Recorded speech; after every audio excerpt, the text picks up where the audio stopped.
waaw kay asalaamaaleykum yéen waa Sénégal man la Ameth Gueye Médina Nguéne waaw Médina Nguéne seen teen bi moo nekk nii teen bi xóot na lool te amul ndox waa dëkk bi gis ngeen leen sonn neen bay bëgg a dee dañuy boole dem tool ak wëgg gis ngeen ndox mi ni mel ndox mi comme boisson ndox maa ngi nii comme boisson jigéen ñi sonn neen lool ki li ci ëppoon essence yi moo la gën a ràgg ñoom ñëpp dañoo jeexal tàkk wax dëgg fa yàlla ku leen dimbale woon nit ñi jël waaye gis ngeen ko ñu ngi nii ñu bëri ñi tey jii ñi ngi bëgg a toggi añ kenn mënu cee fexe ba toggi añ ndeg ñàkk ndox sonn neen trop suñ jurgaay yi nii dañuy wëtti ba ngoon bu ñëwee pour nga may leen ñu naan sax mooy lool doo ko man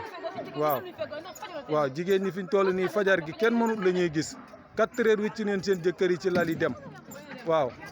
loolu dafa métti nag wax dëgg fa yàlla buñ bëggoon neen daal ku ñu dimbale bu baax a wax lillaahi wa rasuuli waaw ndax yéen a yore buum yi yéen ay dagg buum yi gàcc yi dañoo bëggoon ngeen dimbale ñu lillaahi wa rasuuli ngeen jàppale ñu daañ dee suñ soxna yi daañ dee sonn neen trop gis ngeen ko kee sama rakk la noonu la sonnee heure bu ne day bëgg di rootal soxna si te amul doole